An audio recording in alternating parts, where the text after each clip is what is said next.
Welcome back, 8:14. Now, we do have an update on our top story. Stephen Stearns is going to spend the rest of his life behind bars for the rape and murder of 13-year-old Maddie Soto. Stearns pled guilty to 20 sex crime charges yesterday, but he also pled no contest to killing Maddie. That means he accepts the punishment, but he does not admit any guilt. On a quiet morning in Florida, a 13-year-old girl left home.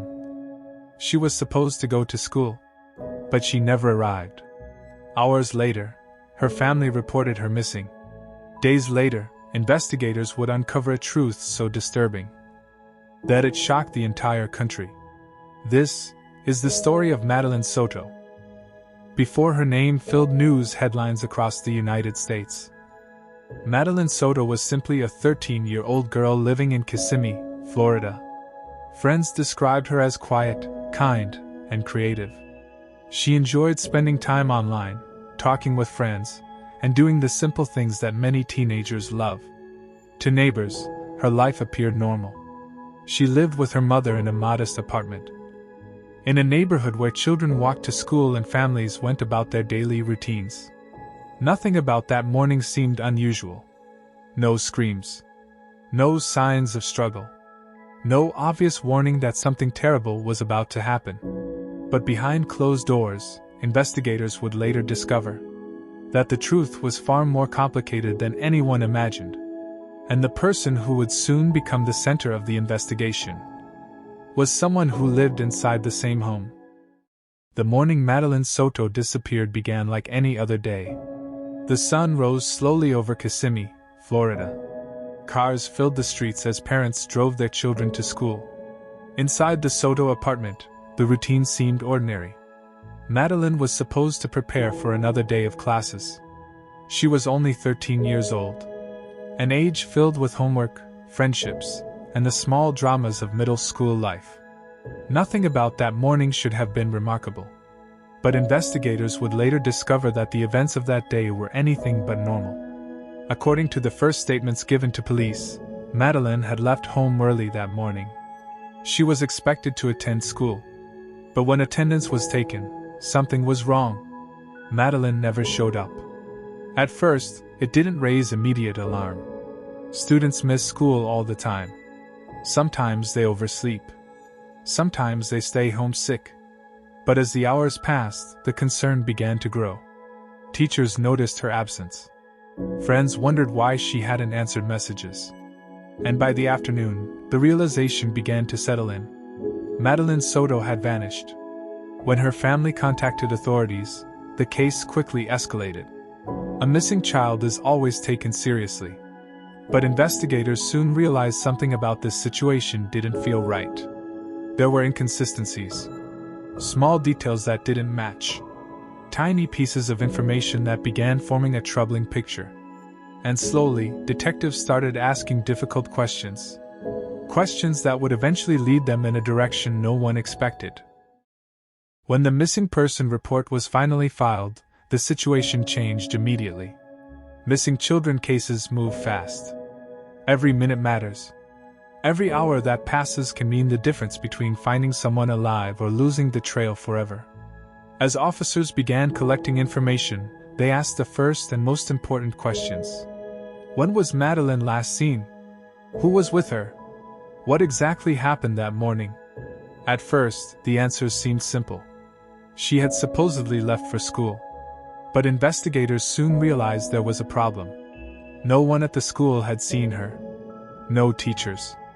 No classmates. No security cameras. It was as if Madeline had vanished before she even reached the campus. Detectives began retracing the timeline minute by minute. They spoke with neighbors. They checked surveillance cameras. They reviewed phone records. And slowly, the timeline started to take shape. But the more they looked into the case, the stranger things became. Because the person who claimed to know the most about Madeline's last moments would soon become the focus of the investigation. Hey there. Hey there. What's going on? So, my daughter was dropped off close to school this morning, but never made it. I went to pick her up from school. I'm sorry, 1 second. Yeah. Go ahead, sir. Are we looking for another kid or we have a kid? looking for another one. Good, police officer just showed up, so he's gonna start taking some information. How long? 13. I'm trying to get there right now. Absolutely. Okay. Alright, So she was supposed to be dropped off at school, didn't make it to school. Didn't make it to school. I went to pick her up from school today, Okay. and she never came out. They announced it over the speaker, and I'm just like, maybe she walked here, because sometimes she'll walk here to this office. Mm-hmm. I came here, nothing. I went back to the school, they were closed.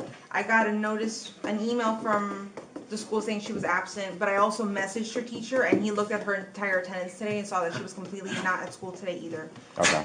So she never made it. Okay. What's her name? Madeline. Madeline. Madeline. Last name? Soto. Soto. Soto. By the second day of the investigation, the case had already drawn the attention of local media. A missing 13-year-old girl is the kind of story that spreads quickly. News stations began reporting the disappearance. Photos of Madeline appeared on television screens across Florida. Volunteers started joining the search efforts. Neighbors walked through parks and empty lots. Police dogs were brought in. Helicopters circled overhead. But despite the growing search effort, there was still no clear answer. No confirmed sightings. No reliable witnesses. No sign of where Madeline had gone. And for investigators, that raised a troubling possibility. In many missing person cases, there is at least one lead. A witness. A vehicle. A clue left behind. But here, there was almost nothing. Which meant the truth might be much closer to home than anyone wanted to believe.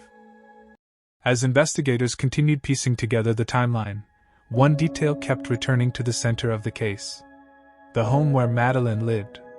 Statistically, investigators know something about crimes involving children. In many cases, the person responsible is not a stranger. It is someone close. Someone trusted. Someone within the victim's circle.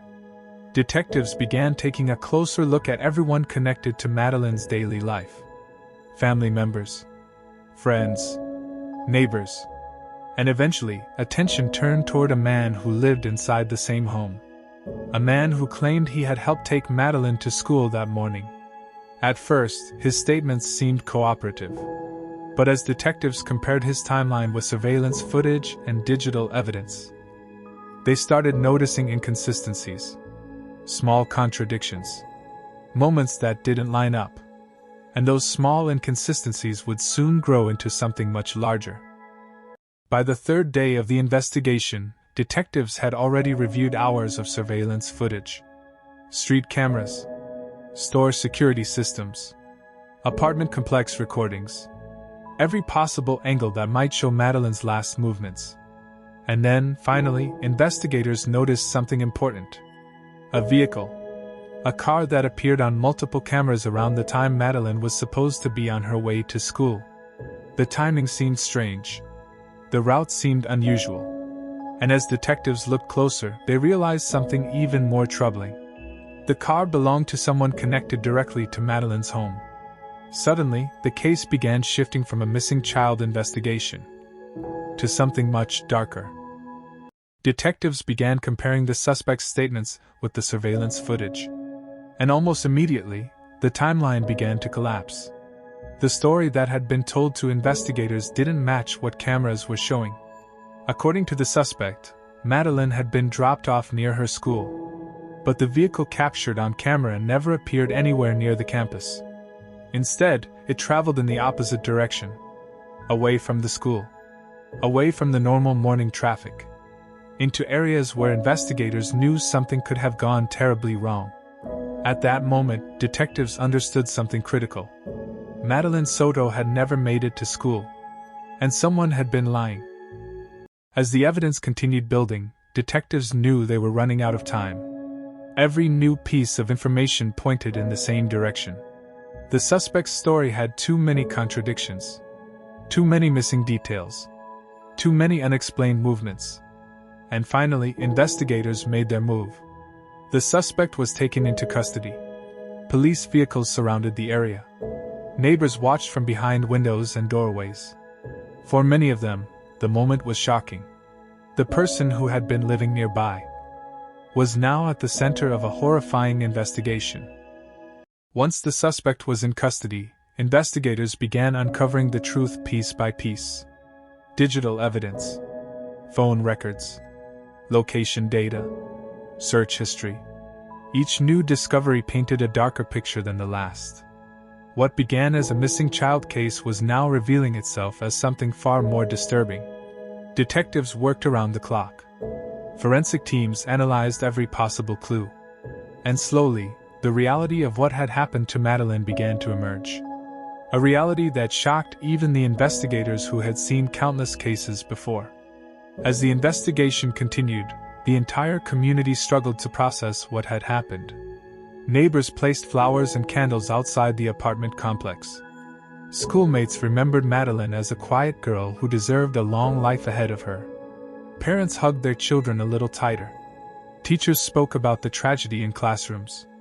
And across the country, millions of people followed the case through news updates. For them, Madeline Soto had become more than just a name. She had become a symbol of how fragile safety can be, and how quickly an ordinary day can turn into a nightmare. Even after the arrest, the investigation did not stop. Prosecutors began building their case. Detectives continued reviewing evidence. Every document, every statement, every digital record was examined carefully. Because in cases like this, justice depends on details. The story of Madeline Soto would now move from the investigation room into the courtroom. The story of Madeline Soto is a reminder of how quickly life can change. A normal morning. A simple routine. A young girl preparing for school. And then, suddenly, everything was gone. Cases like this leave scars that last for years. Families are forever changed. Communities remember. And investigators carry the weight of the truth they uncover. For those who followed the case, one thing remains certain. Madeline Soto will never be forgotten.